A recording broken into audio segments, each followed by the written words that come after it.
Hello friend, welcome back to my YouTube channel आपका exam. इस channel पर हम एमपीपीएससी की टेस्ट सीरीज को संचालित कर रहे हैं। हमारा एग्जाम 19 जून को प्रस्तावित है।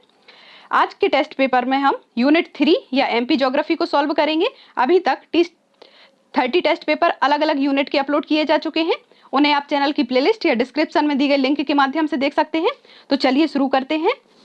भारतीय वन स्थिति रिपोर्ट 2021 के अनुसार मध्य प्रदेश का वनाच्छादित क्षेत्र कितना है?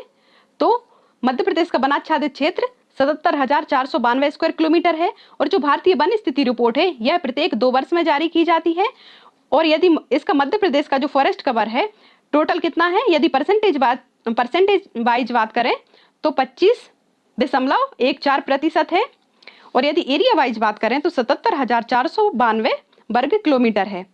नेक्स्ट क्वेश्चन है, निम्नलिखित वन समूहों में से मध्य प्रदेश में सबसे अधिक वन आच्छादन कौन से हैं? तो नीचे दिए गए हैं, इसमें से उष्णकटिबंधीय शुष्क पर्णपाती वन है या ट्रॉपिकल ड्राई डेसिडुअस फॉरेस्ट है, यह मध्य प्रदेश में सबसे अधिक पाए जाते हैं। और जो इस प्रकार के जो वन है ट्रॉपिकल ड्राई डेसिडुअस फॉरेस्ट, इनका जो डेवलपमेंट है जहां 75 सेंटीमीटर से 100 सेंटीमीटर बारिश होती है वहां पर इनका विकास होता है।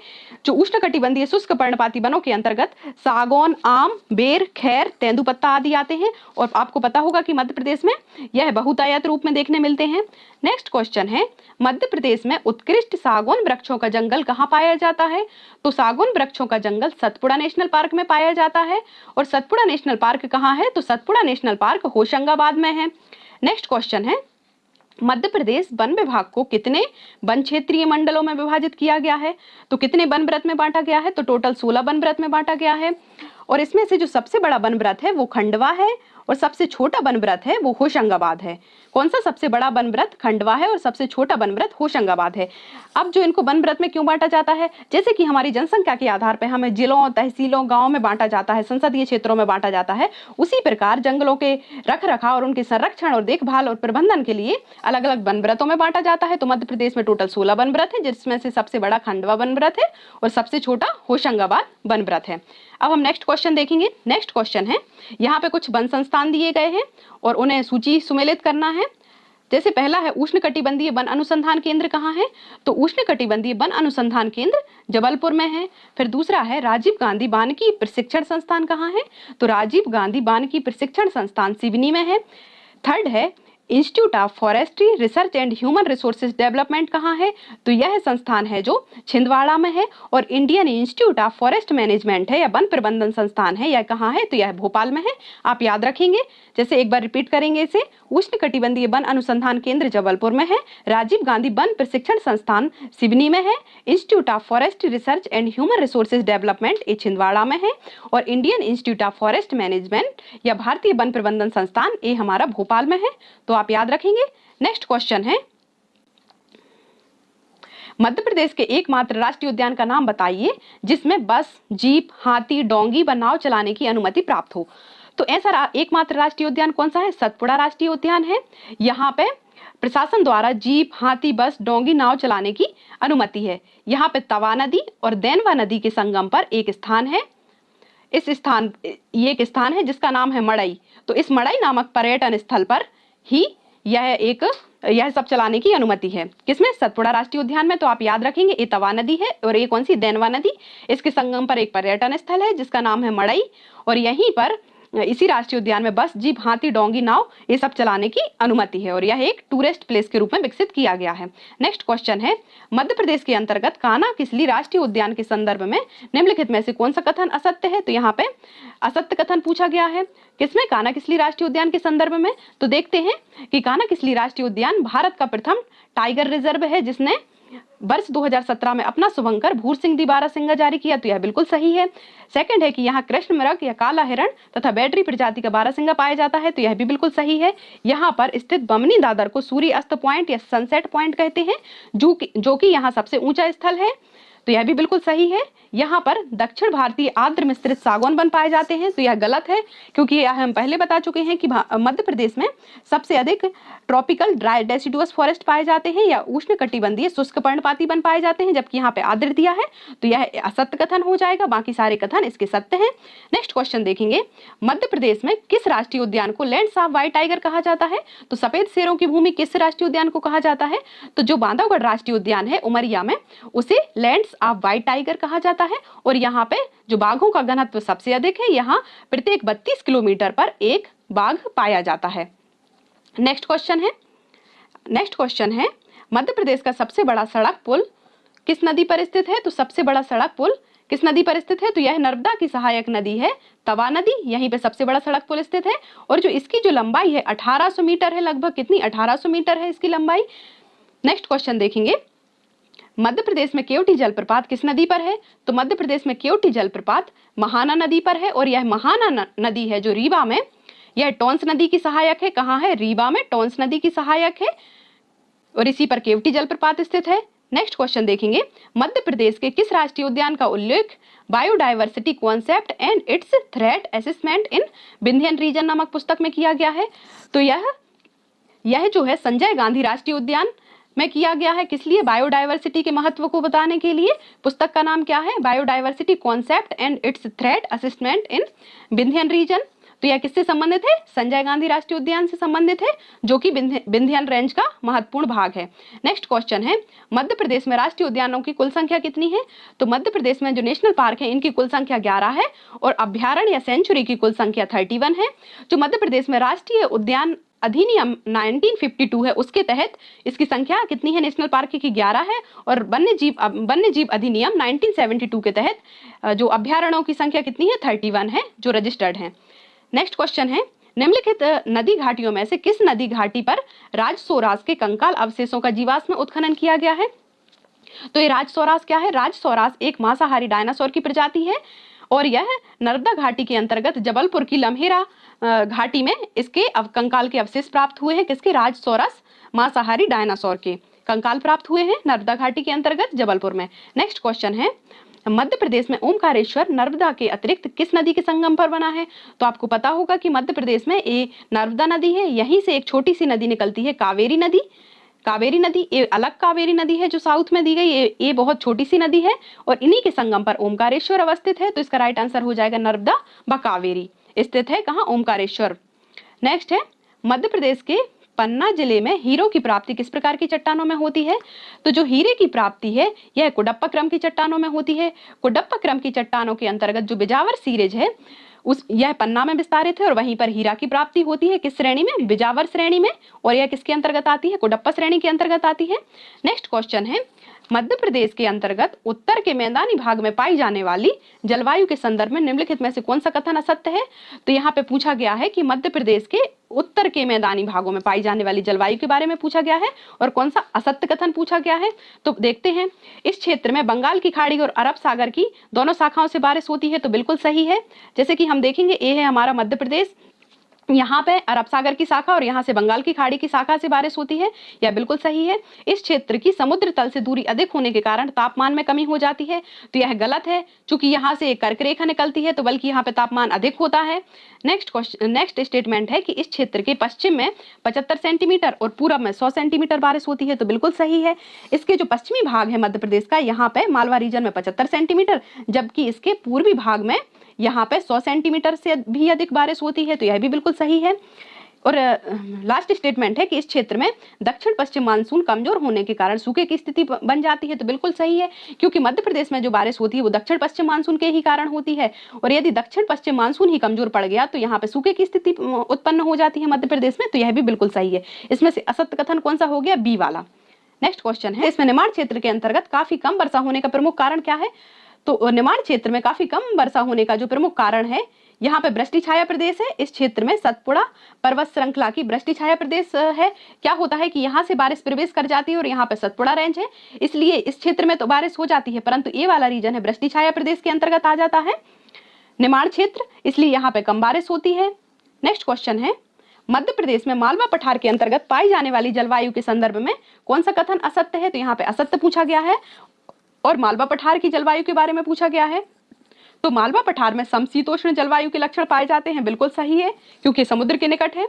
मालवा पठार के पश्चिम एवं उत्तर पश्चिमी भाग में 50 से 75 सेंटीमीटर बारिश होती है। तो अभी आपको बताया था कि मध्य प्रदेश के जो पश्चिमी भाग है इस तरफ कम बारिश होती है, जबकि पूर्वी भाग में अधिक बारिश होती है। नेक्स्ट है मालवा पठार के अंतर्गत अरब सागर की मुंबई शाखा से अधिक बारिश होती है। तो यह भी बिल्कुल सही है। नेक्स्ट है मालवा पठार के पूर्वी भाग में बंगाल की खाड़ी द्वारा कम और पश्चिमी भाग में सर्वाधिक बारिश होती है। तो ये बिल्कुल गलत है, जबकि अपोजिट बोल रहे हैं। मालवा पठार के पूर्वी भाग में बंगाल की खाड़ी से नहीं बल्कि अरब सागर द्वारा बारिश होती है, अरब सागर की शाखा द्वारा, जबकि पश्चिमी भाग में बंगाल की खाड़ी की शाखा द्वारा सर्वाधिक बारिश होती है। तो ये अपोजिट दिया है, इसलिए ए स्टेटमेंट बिल्कुल गलत हो जाएगा। नेक्स्ट क्वेश्चन है, यहाँ पे सूची मिलान करनी है। यहाँ पे हीरा कहाँ पाया जाता है? तो हीरा बिजावर श्रेणी के अंतर्गत पन्ना में पाया जाता है। कुडप्पा के अंतर्गत जो बिजावर श्रेणी है वो पन्ना में विस्तृत है, वहीं पे हीरा पाया जाता है। स्लेट है वो मंदसौर में पाई जाती है। रॉक फास्फेट सागर में पाया जाता है और यूरेनियम शहडोल जिले में पाया जाता है। तो यह बहुत इंपॉर्टेंट है। नेक्स्ट क्वेश्चन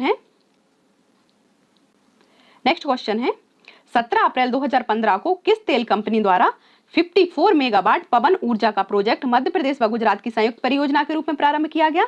तो यह ऑयल इंडिया लिमिटेड द्वारा किया गया। कितना? 54 मेगावाट पवन ऊर्जा का प्रोजेक्ट, और यह मध्य प्रदेश के बुरहानपुर जिले में किया जा रहा है। किस जिले में? बुरहानपुर जिले में यह शुरू किया गया है। किस कंपनी द्वारा? ऑयल इंडिया लिमिटेड द्वारा। नेक्स्ट क्वेश्चन है, मध्य प्रदेश में मैग्नीज की प्राप्ति किस प्रकार की चट्टानों से होती है? तो मध्य प्रदेश में मैग्नीज की प्राप्ति यह धारवाड़ क्रम की चट्टानों में होती है, और धारवाड़ के अंतर्गत 3 श्रेणियां आती हैं, सौसर, चिपली और सकोली, 3 श्रेणियां आती हैं, और इसका विस्तार मध्य प्रदेश के पूर्वी भाग में है और वहीं पे मैग्नीज पाया जाता है। नेक्स्ट क्वेश्चन है, मध्य प्रदेश राज्य परिवहन नीति किस वर्ष लागू हुई? तो मध्य प्रदेश राज्य परिवहन नीति वर्ष 2010 में परिवहन के विकास करने हेतु लागू हुई। नेक्स्ट क्वेश्चन है, मध्य प्रदेश से गुजरने वाले 3 सबसे छोटे राष्ट्रीय राजमार्गों को बढ़ते क्रम में व्यवस्थित कीजिए। तो सबसे पहले सबसे छोटा राजमार्ग, फिर उससे बड़ा, फिर उससे बड़ा। तो इसमें 135BB सबसे छोटा है, फिर NH 339B थोड़ा उससे बड़ा है, और NH 339 थोड़ा उससे और बड़ा है। तो यह इसका बढ़ता हुआ क्रम हो गया। नेक्स्ट क्वेश्चन है, सूची 1 को सूची 2 से सुमेलित करना है। तो यहाँ पे जो मोगरखेड़ा सिंचाई परियोजना है यह सीहोर में है। कड़ान सदगद जो मध्यम सिंचाई परियोजना है यह सागर में है। बिलगांव सिंचाई परियोजना डिंडोरी में है, और आसन बैराज सिंचाई परियोजना मुरैना में है। एक बार इसे हम रिपीट करेंगे। मोगरखेड़ा सिंचाई परियोजना सीहोर में है। कड़ान सदगद मध्यम सिंचाई परियोजना सागर में है। बिलगांव सिंचाई परियोजना यह डिंडोरी में है, और आसन बैराज सिंचाई परियोजना यह मुरैना में है। तो आप इसका स्क्रीनशॉट भी ले सकते हैं। नेक्स्ट क्वेश्चन है, मध्य प्रदेश के सबसे पुराने बांध के रूप में किस बांध को जाना जाता है? तो मध्य प्रदेश का सबसे पुराना बांध पगारा बांध है, जो कि मुरैना जिले के अंतर्गत है। नेक्स्ट क्वेश्चन है, मध्य प्रदेश के किस जिले में भारत हैवी इलेक्ट्रिकल लिमिटेड द्वारा 600 मेगावाट का ताप विद्युत संयंत्र स्थापित किया गया है? तो यह सिवनी जिले में किया गया है। किसने? भेल कंपनी द्वारा किया गया है। 600 मेगावाट का थर्मल पावर प्रोजेक्ट लगाया गया है, और यह किस कंपनी ने लगाया है? तो यह झाबुआ थर्मल पावर कंपनी द्वारा इसको लगाया गया है, इस प्रोजेक्ट को। नेक्स्ट क्वेश्चन है, सौर ऊर्जा उत्पादन की दृष्टि से मध्य प्रदेश का देश में कौन सा स्थान है? तो सोलर एनर्जी प्रोडक्शन की दृष्टि से मध्य प्रदेश का पूरे इंडिया में 4था स्थान है। कौन सा? 4th प्लेस पे है। नेक्स्ट क्वेश्चन है, राष्ट्रीय कामधेनु ब्रीडिंग सेंटर मध्य प्रदेश के किस जिले में स्थित है? तो राष्ट्रीय कामधेनु ब्रीडिंग सेंटर मध्य प्रदेश के होशंगाबाद जिले में स्थित है, ताकि जो पशु हैं उनकी उत्तम नस्ल को प्राप्त किया जा सके। नेक्स्ट क्वेश्चन है, ISO PAM स्कीम का उद्देश्य क्या है? तो सबसे पहले हम इसका फुल फॉर्म देखेंगे। तो यह इंटीग्रेटेड स्कीम है किसकी? ऑयल सीड प्लांट एंड मेज, मतलब तिलहनों एवं मक्के के उत्पादन को बढ़ाने के लिए ISO PAM स्कीम प्रारंभ की गई है। नेक्स्ट क्वेश्चन है, आम की नूरजहां किस्म का उत्पादन मध्य प्रदेश के किस जिले में होता है? तो आम की नूरजहां किस्म का उत्पादन मध्य प्रदेश के अलीराजपुर में होता है, और यह नूरजहां किस्म है, यह एक आम 2 से लेकर 4 किलोग्राम तक केवल एक आम होता है। नेक्स्ट क्वेश्चन है, दानेदार मिश्रित खाद संयंत्र कहाँ है?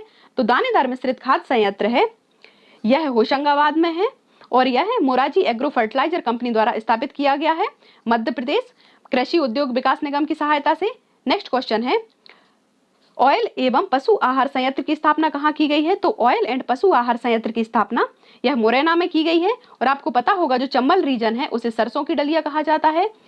सरसों की डलिया कहा जाता है क्योंकि यहाँ पे सरसों सबसे अधिक उत्पादन होता है और सरसों से तेल निकाल लिया जाता है और उसके पश्चात जो अपशिष्ट बचता है उससे पशुओं के लिए आहार या खली का निर्माण कर दिया जाता है। तो ऑयल और पशु आहार संयंत्र कहाँ है? मुरैना में है। नेक्स्ट क्वेश्चन है एनबीपीसी से क्या तात्पर्य है? तो एनबीपीसी से क्या तात्पर्य है? Narmada basin project company limited, Narmada basin project company limited.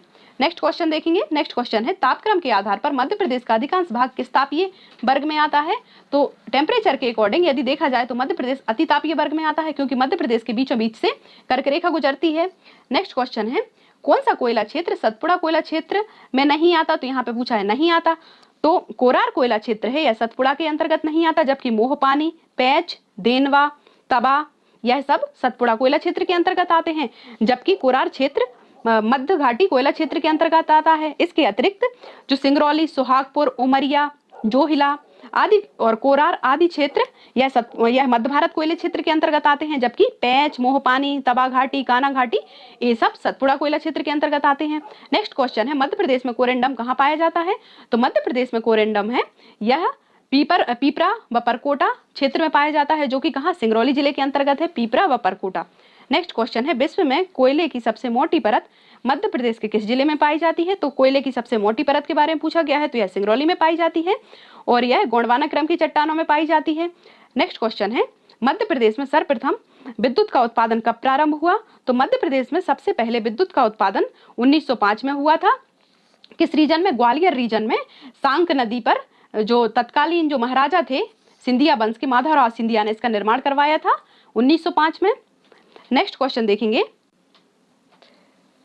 पवन ऊर्जा के संदर्भ में असत्य विकल्प का चयन करें, तो इनकरेक्ट पूछा गया है।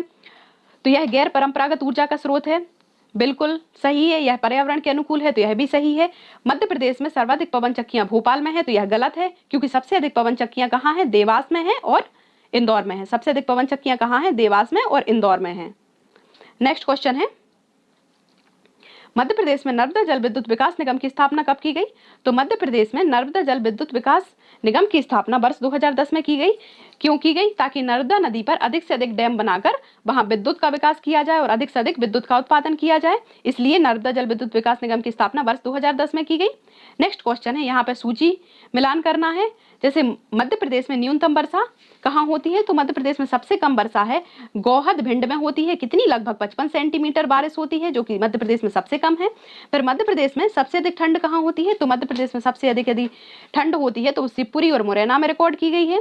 फिर मध्य प्रदेश में सबसे अधिक वर्षा कहाँ होती है? तो मध्य प्रदेश में सबसे अधिक वर्षा पचमढ़ी होशंगाबाद में होती है, लगभग यहाँ पे 200 सेंटीमीटर से भी अधिक बारिश होती है। और मध्य प्रदेश में सबसे अधिक गर्मी कहाँ होती है? तो मध्य प्रदेश में सबसे अधिक गर्मी गंज बासोदा विदिशा में होती है, परंतु यदि लेटेस्ट डेटा देखे जाए तो खजुराहो में सबसे अधिक टेम्परेचर रिकॉर्ड किया गया है, तो आप उसे भी माइंड में रखेंगे। नेक्स्ट क्वेश्चन है वे चट्टानें, यहाँ पे कुछ चट्टानों के कैरेक्टर दिए गए हैं, तो आपको पहचानना है कि किस प्रकार की चट्टानें हैं, आर्कियन है, धारबाड़ है या विंध्यन क्रम की चट्टानें हैं। तो देखते हैं ये चट्टानें जबलपुर में चूने के पत्थर के रूप में पाई जाती हैं। तो किसके बारे में बात हो रही है? तो आप समझ ही गए होंगे, धारबाड़ शैल क्रम के बारे में बात हो रही है। और नेक्स्ट है अपरदन से निर्मित होने के कारण इन चट्टानों में जीवाश्म नहीं पाए जाते, तो यह भी बिल्कुल सही है। तो यह किसके बारे में बात हो रही है? धारवाड़ शैल समूह के बारे में बात हो रही है। और धारवाड़ शैल समूह के अंतर्गत यहाँ पे 3 समूह पाए जाते हैं मध्य प्रदेश में। सबसे पहले चिपली सीरीज कहाँ? बालाघाट में। सौंसर सीरीज जो छिंदवाड़ा में पाई जाती है और सकोली सीरीज है जबलपुर में पाई जाती है। तो यहाँ पे अब पहले स्टेटमेंट से ही पता लग जाता है कि ये चट्टानें जबलपुर में चूने के पत्थर के रूप में पाई जाती हैं। तो आप यहाँ से तुरंत पता कर लेंगे कि किसके बारे में बात हो रही है, धारवाड़ क्रम की चट्टान के बारे में बात हो रही है। तो राइट ऑप्शन बी है। नेक्स्ट क्वेश्चन है गोंडवाना सेल समूह के बारे में असत्य कथन पूछा गया है। किसमें? गोंडवाना सेल क्रम के बारे में। तो जो गोंडवाना सेल क्रम होता है, आपको पता होगा कि इसमें सबसे अधिक कोयले का विस्तार होता है। तो देखते हैं इस सेल का विस्तार सतपुड़ा और बघेलखंड के पठार में होता है, तो बिल्कुल सही। आपको पता होगा सतपुड़ा और बघेलखंड के पठार में ही सारा कोयला पाया जाता है मध्य प्रदेश का। नेक्स्ट है इसे 4 भागों में बांटा गया है, तो यह गलत है। इसे 4 भागों में नहीं बल्कि 3 भागों में बांटा गया है। Upper Gondwana rock cell, middle Gondwana rock cell और लोअर गोंडवाना रॉक सेल इसमें बांटा गया है। फिर है मोहपानी जो क्षेत्र है, कोयला क्षेत्र है, यह लोअर गोंडवाना के अंतर्गत आता है, बिल्कुल सही है। और इस समूह की चट्टानें कोयला, चूना पत्थर आदि मिलते हैं, तो यह बिल्कुल सही है। जैसे जबलपुर के भेड़ाघाट से चूना पत्थर मिलता है, बाकी सारी जो गोंडवाना चट्टान है वहां से कोयला मिलता है। नेक्स्ट क्वेश्चन देखेंगे, मध्य प्रदेश में कुड़प्पा सेल समूह के अंतर्गत कौन सी सीरेज आती है? तो कुड़प्पा सेल समूह के अंतर्गत कौन सी सीरेज आती है? तो इसके अंतर्गत बिजावर सीरेज आती है। और बिजावर सीरेज में क्या पाया जाता है? तो बिजावर सीरेज में हीरा पाया जाता है। बिजावर सीरेज का जो विस्तार है यह पन्ना और ग्वालियर रीजन में है और इसी में हीरा मिलता है। और यह किसके अंतर्गत आती है? यह कुड़प्पा सीरेज के अंतर्गत आती है। नेक्स्ट क्वेश्चन है, मध्य उच्च प्रदेश के अंतर्गत कौन शामिल नहीं है? तो यहाँ पे मध्य उच्च प्रदेश के अंतर्गत पूछा गया है, तो बघेलखंड का पठार है, यह पूर्वी पठार के अंतर्गत आता है। जबकि मध्य उच्च प्रदेश के अंतर्गत 5 भागों को शामिल किया गया है। कौन कौन से भागों को शामिल किया गया है इसे हम मैप के माध्यम से भी देख सकते हैं। इसके अंतर्गत सबसे पहले मध्य भारत का पठार, तो यहाँ पे ऊपर मध्य भारत का पठार, फिर ये पूरा मालवा का पठार आएगा इसके अंतर्गत, बुंदेलखंड का पठार आएगा इसके अंतर्गत, रीवा पन्ना का पठार आएगा और नर्मदा सोन घाटी आएगी। तो टोटल 5 जो क्षेत्र हैं यह मध्य भारत कोयला क्षेत्र के अंतर्गत आते हैं। जबकि बघेलखंड का पठार है यह पूर्वी पठार के अंतर्गत आता है। नेक्स्ट क्वेश्चन है, विंध्याचल पर्वत के संबंध में असत्य कथन क्या है? यह हिमालय से भी प्राचीन है, बिल्कुल सही है। जो नर्मदा के उत्तर में पूरब से पश्चिम दिशा की ओर फैला है, तो बिल्कुल सही है। आपको पता होगा जो मध्य प्रदेश है यहाँ इसकी विंध्याचल पर्वत श्रेणी है, बीच में फिर नर्मदा रीजन है, फिर यहाँ पे सतपुड़ा पर्वत श्रेणी है, फिर इसके बाद ताप्ती नदी है। तो जो विंध्याचल पर्वत श्रेणी है यह नर्मदा के कहाँ हो गया? तो यह नर्मदा के उत्तरी भाग में हो गया और यह पूरब से पश्चिम दिशा की ओर फैला हुआ है, बिल्कुल सही है। यह नर्मदा नदी के समांतर है, तो बिल्कुल सही, आपको बता चुके ये नर्मदा नदी है और ये विंध्याचल पर्वत है, तो यह इसके समांतर है। और इसकी सबसे ऊंची चोटी जो सद्भावना चोटी है या गुडविल शिखर है, जो कि दतिया जिले में स्थित है, तो यह गलत है, क्योंकि ये तो सही है कि सद्भावना चोटी या गुडविल चोटी है, यह विंध्याचल पर्वत की सबसे ऊंची चोटी है, परंतु यह दतिया में ना होकर कहाँ है? यह दमोह में है। कहाँ? दमोह में है। नेक्स्ट है, इस पर्वत का निर्माण क्वार्ट्ज और बलुआ पत्थरों से हुआ है, तो यह बिल्कुल सही है। नेक्स्ट क्वेश्चन देखेंगे, निम्नलिखित में से कौन सा जिला बघेलखंड के पठार के अंतर्गत शामिल नहीं है? तो यहाँ पे बघेलखंड के पठार के बारे में पूछा गया है, तो उमरिया, शहडोल, सिंगरौली बघेलखंड के पठार के अंतर्गत आता है, जबकि जबलपुर नहीं आता है। आप देखेंगे यहाँ पे देखेंगे तो जो ए वाला पूरा रीजन है ये पूरा बघेलखंड के पठार के अंतर्गत आता है और जबकि जबलपुर इसके इधर आता है। तो इसमें सिंगरौली, उमरिया, अनूपपुर, शहडोल यह सारा क्षेत्र बघेलखंड के पठार के अंतर्गत आएगा, जबकि जबलपुर इसके अंतर्गत नहीं आएगा। नेक्स्ट क्वेश्चन है, निम्नलिखित में से कौन सी नदी गुना जिले को 2 समांतर भागों में बांटती है? तो कौन सी नदी बांटती है? तो सिंध नदी गुना को 2 समांतर भागों में बांटती है। नेक्स्ट क्वेश्चन है, मध्य प्रदेश में तवा एवं नर्मदा नदी के संगम किस स्थान पर है? तो मध्य प्रदेश में होशंगाबाद जिले में तवा और नर्मदा नदी का जो संगम है किस जगह पे है? उस जगह का नाम है बद्राभान। किस जगह पे? बद्राभान। नेक्स्ट क्वेश्चन है, कौन सा उपतंत्र गंगा यमुना अपवाह तंत्र में शामिल है? तो इसमें यमुना नदी तंत्र गंगा यमुना तंत्र का ही भाग है, क्योंकि गंगा यमुना नदी बाद में गंगा में जाके मिल जाती है। टोंस नदी उपतंत्र यह भी गंगा नदी का ही भाग है, यह भी बाद में गंगा नदी में सीधा मिल जाती है। और सोन नदी उपतंत्र, तो सोन नदी भी गंगा नदी में जाके मिल जाती है। तो ये तीनों नदी हैं जो गंगा नदी का अपवाह तंत्र के भाग हैं। तो इसका राइट आंसर हो जाएगा उपरोक्त तीनों। नेक्स्ट क्वेश्चन है, दोधन बांध का निर्माण किस नदी परियोजना के तहत किया गया है? तो दोधन बांध का निर्माण जो केन बेतवा लिंक परियोजना है उसके अंतर्गत किया गया है। किस बांध का निर्माण? दोधन बांध का निर्माण। नेक्स्ट क्वेश्चन, मध्य भारत के पठार को अन्य किस नाम से जाना जाता है? तो मध्य भारत के पठार को चंबल का उपाद्र प्रदेश, बिल्कुल सही है, और सरसों की हांडी दोनों नाम से जाना जाता है। तो इसका राइट आंसर हो जाएगा विकल्प ए और बी, दोनों सही हैं। नेक्स्ट क्वेश्चन है, चलका और डोरसा किस मिट्टी के अन्य नाम है? चलका और डोरसा किस मिट्टी के अन्य नाम है? तो यह लाल पीली मिट्टी के नाम है। किसके? लाल पीली मिट्टी का नाम है चलका और डोरसा। नेक्स्ट क्वेश्चन है, मध्य प्रदेश में द्वितीय गर्मी कहा जाता है? तो सेकेंड समर किसको कहा जाता है? सितंबर व अक्टूबर माह में जो टेम्परेचर बढ़ता है उसे द्वितीय गर्मी की संज्ञा दी जाती है। नेक्स्ट क्वेश्चन है, मध्य प्रदेश के सिवनी जिले में भीमगढ़ बांध किस नदी पर स्थित है? तो भीमगढ़ बांध बैनगंगा नदी पर स्थित है। इसे संजय सरोवर बांध भी कहते हैं। नेक्स्ट क्वेश्चन है, मध्य प्रदेश के किस जिले में नर्मदा का नाभि स्थल स्थित है? तो देवास जिले का जो नेमावर है वहाँ नर्मदा का नाभि स्थल है, यहाँ पर नाभि कुंड भी है। नेक्स्ट क्वेश्चन है, नर्मदा नदी के तट पर सीता माता का प्राचीन मंदिर किस जिले में स्थित है? तो नर्मदा के तट पर जो सीता माता का मंदिर है यह देवास में स्थित है और कहा जाता है कि यह लव कुश जन्म स्थली है। कहाँ? देवास में। यहाँ पे सीता माता का मंदिर बनाया गया है। नेक्स्ट क्वेश्चन है, ताप्ती नदी मध्य प्रदेश के अतिरिक्त किस राज्य से प्रवाहित होती है? तो ताप्ती नदी मध्य प्रदेश के अतिरिक्त महाराष्ट्र से भी प्रवाहित होती है। और ताप्ती नदी की जो लंबाई है 724 किलोमीटर है। कितनी? 724 किलोमीटर। नेक्स्ट क्वेश्चन है, किस नदी को छिंदवाड़ा जिले की जीवन रेखा कहा जाता है? तो कुलवेहरा नदी को छिंदवाड़ा जिले की जीवन रेखा कहा जाता है। नेक्स्ट क्वेश्चन है, स्पेशल एग्रीकल्चर जोन विशेष कृषि क्षेत्र की स्थापना का उद्देश्य निम्न की उपलब्धता सुनिश्चित करना है। तो जो स्पेशल एग्रीकल्चर जोन है उसका प्रमुख उद्देश्य क्या है? किसानों को बेहतर टेक्नोलॉजी और सामरिक सहयोग प्रदान किया जा सके ताकि कृषि योग्य भूमि को बचाया जा सके और किसानों को अधिक तकनीकी सहायता प्रदान की जा सके। नेक्स्ट क्वेश्चन है, मध्य प्रदेश के हरदा जिले में स्थित उस डेयरी का नाम बताइए जो बड़े पैमाने पर ट्रेनिंग और दुग्ध प्रमाण के क्षेत्र में कार्य कर रही है।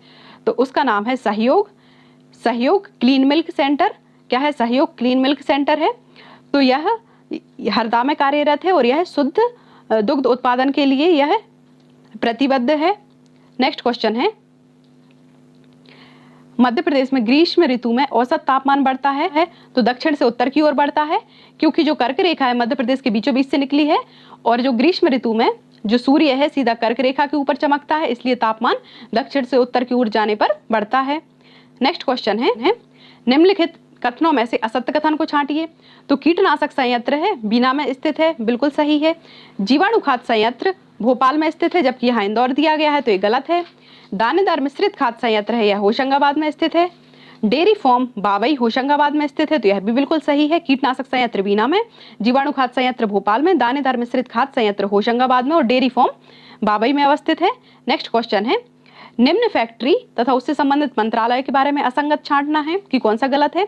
तो गवर्नमेंट ऑर्डिनेंस फैक्ट्री खमरिया यह रक्षा मंत्रालय से संबंधित है, बिल्कुल सही है। इसमें हथियार बनाए जाते हैं रक्षा से संबंधित। फिर है Northern Coal Field Limited Singrauli, यह किसके अंतर्गत? तो यह है ऊर्जा और खनन मंत्रालय के अंतर्गत आता है, ना कि वित्त मंत्रालय के अंतर्गत, ये गलत है। फिर नेक्स्ट है government post and telegraph workshop Jabalpur, यह संचार मंत्रालय के अंतर्गत आता है, तो बिल्कुल सही है, नाम से ही पता चल रहा है। नेक्स्ट है हिंदुस्तान कॉपर प्रोजेक्ट मलाजखंड यह खनन मंत्रालय से संबंधित है, तो यह भी बिल्कुल सही है। तो इसका गलत कौन सा हो गया? Northern Coal Field Limited Singrauli यह वित्त मंत्रालय के अंतर्गत नहीं बल्कि ऊर्जा और खनन मंत्रालय के अंतर्गत आता है। नेक्स्ट क्वेश्चन है, यहाँ पे सुमेलित करना है, यहाँ पे मिल दी गई है, एक तरफ उसका स्थान दिया गया है, तो नयनपुर मिल है या गुना में है, बिल्कुल सही है। पोदार मिल है या नरसिंहपुर में है, बरंगी मिल है या हरदा में है, भोपाल मिल है या सीहोर में है, तो यह सही मिलान है इसका। नयनपुर मिल गुना में, पोदार मिल नरसिंहपुर में, बरंगी मिल हरदा में और भोपाल मिल सीहोर में है। नेक्स्ट क्वेश्चन है, मध्य प्रदेश का एग्रो कॉम्प्लेक्स कहाँ स्थित है? तो मध्य प्रदेश का एग्रो कॉम्प्लेक्स छिंदवाड़ा में स्थित है। कहाँ? छिंदवाड़ा में स्थित है एग्रो कॉम्प्लेक्स।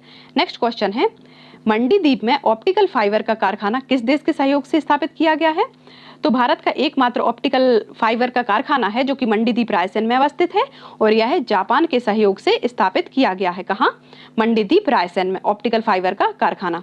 नेक्स्ट क्वेश्चन है, प्रधानमंत्री सड़क योजना के अंतर्गत गैर आदिवासी क्षेत्रों में कितनी जनसंख्या वाले क्षेत्रों को जोड़ा जाएगा? तो जो प्रधानमंत्री ग्राम सड़क योजना है इसके अंतर्गत पहले जो आदिवासी क्षेत्र है वहां 500 आबादी होनी चाहिए और जो गैर आदिवासी या नॉर्मल जनसंख्या के क्षेत्र है वहां पे 1000 आबादी वाली जनसंख्या को सड़कों से जोड़ना अनिवार्य था। परंतु अभी वर्तमान में जो गैर आदिवासी क्षेत्र हैं उनकी आबादी 500 कर दी गई है और आदिवासी क्षेत्रों की आबादी कितनी कर दी गई है जिसको सड़कों से जोड़ना अनिवार्य है? तो 250 की जनसंख्या जहां आदिवासी निवास करते हैं तो वहां सड़कों से जोड़ना आवश्यक है प्रधानमंत्री ग्राम सड़क योजना के अंतर्गत। नेक्स्ट क्वेश्चन है, मध्य प्रदेश का सबसे लंबा राष्ट्रीय राजमार्ग कौन सा है? तो मध्य प्रदेश का सबसे लंबा राष्ट्रीय राजमार्ग NH-46 है जो ग्वालियर से बैतूल तक जाता है, यह सबसे लंबा राष्ट्रीय राजमार्ग है। नेक्स्ट क्वेश्चन है, निम्न में से किस जिले में उत्तर मध्य रेलवे द्वारा रेल परिवहन सेवा संचालित होती है? तो किस जिले में उत्तर मध्य रेलवे के बारे में बात की गई है? तो यह ग्वालियर से संचालित होती है। कहाँ से? ग्वालियर से संचालित होती है। नेक्स्ट क्वेश्चन है, मध्य प्रदेश में सबसे बड़ा सिंचाई का साधन क्या है? तो सबसे अधिक जो सिंचाई है 67% यह नल और नलकूपों द्वारा होती है, कुआं और नलकूपों द्वारा होती है। कितनी? 67%। नेक्स्ट क्वेश्चन है, कृषि की दृष्टि से निम्न में से कौन सी फसल अनाज में शामिल की गई है? तो यहाँ पे मक्का, गेहूं, चावल, ज्वार, यह 4 फसलें हैं। मक्का, गेहूं, चावल और ज्वार यह अनाज के अंतर्गत शामिल की गई है। यहाँ पे सरसों है, यह एक तिलहनी फसल है और चना और मटर यह एक दलहनी फसल है, इसे दाल के अंतर्गत शामिल किया जाता है। नेक्स्ट क्वेश्चन है, अंकुर अलंकार और गौरव किस फसल की महत्वपूर्ण किस्में हैं? कौन सी? अंकुर, अलंकार और गौरव। तो यह सोयाबीन की प्रमुख किस्में हैं? कौन सी? अंकुर अलंकार। यह किसकी? सोयाबीन की प्रमुख किस्में हैं। मध्य प्रदेश में किस देश के सहयोग से महिला कृषकों को प्रशिक्षण प्रदान करने की योजना है? तो यह डेनमार्क के सहयोग से महिला कृषकों को ट्रेनिंग दी जाने की योजना है। नेक्स्ट क्वेश्चन है, फार्म टू फोक मध्य प्रदेश की किस नीति का दृष्टिकोण है? तो फार्म मतलब खेत, फोक मतलब चम्मच। तो जो खेतों से डाइनिंग टेबल तक, यह किस नीति के अंतर्गत आएगा? तो राज्य जैविक खेती नीति के अंतर्गत, मतलब ऑर्गेनिक फार्मिंग को बढ़ावा दिया जा रहा है इसके अंतर्गत। नेक्स्ट क्वेश्चन है, मध्य प्रदेश में कपास उत्पादन के लिए प्रसिद्ध स्थान कौन सा है? तो कपास उत्पादन के लिए अंजड़ स्थान है, यह बुरहानपुर के अंतर्गत आता है। यह सबसे प्रसिद्ध है कपास उत्पादन की उत्तम किस्मों के लिए। नेक्स्ट क्वेश्चन है, मध्य प्रदेश में राज्य वन विकास अभिकरण का गठन कब किया गया? तो मध्य प्रदेश में राज्य वन विकास अधिकरण का गठन 19 अप्रैल 2010 को किया गया। कब? 19 अप्रैल 2010 को। नेक्स्ट क्वेश्चन है, सतपुड़ा मैकल श्रेणी के उत्तर में उद्गमित होने वाली अधिकांश नदियों का जल किस नदी में सम्मिलित हो जाता है? तो सतपुड़ा मैकल श्रेणी के अंतर्गत उत्तर में उद्गमित होने वाली अधिकांश नदियां नर्मदा नदी में ही आके मिल जाती हैं। नेक्स्ट क्वेश्चन है, मध्य प्रदेश में दीनदयाल वनांचल सेवा कब प्रारंभ की गई? तो मध्य प्रदेश में दीनदयाल वनांचल सेवा 20 अक्टूबर 2016 को प्रारंभ की गई। यह किस लिए प्रारंभ की गई? ताकि दूर दराज क्षेत्रों में जो आदिवासी या वनवासी लोग निवास करते हैं उनको सरकारी योजना का लाभ दिलाया जा सके और सरकारी योजनाओं का प्रचार प्रसार किया जा सके। नेक्स्ट क्वेश्चन है, मध्य प्रदेश में जैव विविधता विरासत स्थलों की संख्या कितनी है? तो मध्य प्रदेश में जैव विविधता विरासत स्थलों की संख्या 2 है। इसके अंतर्गत पातालकोट छिंदवाड़ा और एक सतना का एक पहाड़ आता है। नेक्स्ट क्वेश्चन है, मध्य प्रदेश की वह नदी जिसे टोंस नाम से जाना जाता है वह कहाँ से उद्गमित होती है? तो टोंस नदी सतना की मैहर के अंतर्गत कैमूर पहाड़ी से निकलती है। कौन सी? टोंस नदी, सतना जिले से। नेक्स्ट क्वेश्चन है, मध्य प्रदेश का निम्न जिला समूह ज्वार क्षेत्र के अंतर्गत आता है? तो ज्वार क्षेत्र के अंतर्गत गुना, शिवपुरी और श्योपुर आता है। किसके अंतर्गत? ज्वार जिला समूह के अंतर्गत। नेक्स्ट क्वेश्चन है, मध्य प्रदेश में कृषि जोतों का औसत आकार कितना है? तो मध्य प्रदेश में कृषि जोतों का औसत आकार है वह कितना है? तो वह 1.78 हेक्टेयर है। कितना? 1.78 हेक्टेयर। जबकि सबसे अधिक जोतों का आकार हरदा में है और सबसे कम जोतों का आकार नीमच और कटनी में है। नेक्स्ट क्वेश्चन है, भारत का नियाग्रा जलप्रपात किसको कहा जाता है? तो भारत का नियाग्रा जलप्रपात चित्रकूट जलप्रपात को कहा जाता है और यह छत्तीसगढ़ के अंतर्गत इंद्रावती नदी पर अवस्थित है। नेक्स्ट है, मध्य प्रदेश में किसान मित्र का प्राथमिक कार्य क्या है? तो मध्य प्रदेश द्वारा किसान मित्र योजना चलाई गई। इसका प्रमुख कार्य है कि कृषकों को, इसका प्रमुख कार्य है शासकीय योजनाओं के बारे में जानकारी प्रसारित करना। क्या? शासकीय योजनाओं के बारे में किसानों को जानकारी प्रदान करना। इस योजना के अंतर्गत हर एक गाँव में एक किसान मित्र का चयन होगा। नेक्स्ट क्वेश्चन है, मध्य प्रदेश में कुफरी बादशाह और कुफरी चंद्रमुखी निम्नलिखित में से किस फसल की प्रजाति है? तो कुफरी बादशाह और कुफरी चंद्रमुखी आलू की उत्तम किस्म की प्रजाति है। किसकी? आलू की। नेक्स्ट क्वेश्चन है, मध्य प्रदेश के कुल कृषि क्षेत्रफल के कितने प्रतिशत हिस्से में तिलहन की खेती होती है? तो तिलहन की खेती 29% पर होती है, जबकि अनाज या खाद्यान्न की जो खेती है 41% पे होती है और दलहनों की खेती लगभग 21% भाग पे होती है। तो यहाँ पे तिलहन का पूछा गया है, तो तिलहन की खेती 29% भाग पर होती है। नेक्स्ट क्वेश्चन है, निम्न में से कौन सी नगदी फसल है? तो नगदी फसल इसमें से मूंगफली है, जबकि धान और गेहूं यह खाद्यान्न फसल है, जबकि चना एक दलहनी फसल है और मूंग एक नगदी फसल का उदाहरण है। नेक्स्ट क्वेश्चन है, मध्य प्रदेश में भारतीय अंतरिक्ष अनुसंधान संगठन या इसरो द्वारा किस जिले में राज्य का प्रथम कार्बन फ्लक्स टावर स्थापित किया गया है? तो यह बैतूल जिले में किया गया है। कौन सा? इसरो द्वारा पहला कार्बन फ्लक्स टावर और दूसरा कार्बन फ्लक्स टावर है यह कानाकिसली नेशनल पार्क में प्रस्तावित है। नेक्स्ट क्वेश्चन है, मध्य प्रदेश के एकमात्र जिले का नाम बताइए जहां से यूरेनियम खनिज की प्राप्ति होती है? तो शहडोल से यूरेनियम खनिज की प्राप्ति होती है। नेक्स्ट क्वेश्चन है, निम्नलिखित में से बैलों की कौन सी प्रजाति मध्य प्रदेश की स्थानीय प्रजाति नहीं है? तो यहाँ बैल और गाय की प्रजाति पूछी गई है, गिर और मालवाई और निमाड़ी। यह मध्य प्रदेश में गाय और बैलों की प्रजाति है, जबकि मुर्रा एक भैंस की प्रजाति है। मुर्रा एक भैंस की प्रजाति है। नेक्स्ट क्वेश्चन है, मध्य प्रदेश में सड़कों की दृष्टि से सर्वाधिक घनत्व वाला जिला कौन सा है? तो मध्य प्रदेश में सर्वाधिक सड़कों का घनत्व सतना जिले में है और सबसे कम सड़कों का घनत्व श्योपुर जिले में है। कहाँ? श्योपुर जिले में है। नेक्स्ट क्वेश्चन है, मध्य प्रदेश में सर्वप्रथम किस नहर का निर्माण किया गया? तो मध्य प्रदेश में सर्वप्रथम बैनगंगा नहर का निर्माण किया गया। नेक्स्ट क्वेश्चन है, मध्य प्रदेश में शीत ऋतु को किस नाम से जाना जाता है? तो शीत ऋतु को सियाला नाम से, ग्रीष्म ऋतु को नाला के नाम से और बरसात ऋतु को चौमासा के नाम से जाना जाता है। तो यहाँ शीत ऋतु का पूछा गया, शीत ऋतु को किस नाम से? सियाला के नाम से जाना जाता है। नेक्स्ट क्वेश्चन है, मध्य प्रदेश में जो सोनार नदी है किसकी सहायक नदी है?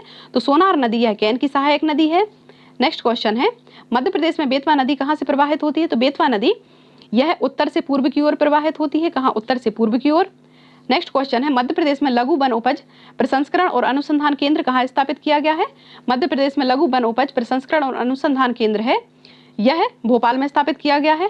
Thanks for watching. यदि आपको वीडियो पसंद आए तो प्लीज़ वीडियो को लाइक कीजिए, चैनल को सब्सक्राइब कीजिए। Thank you.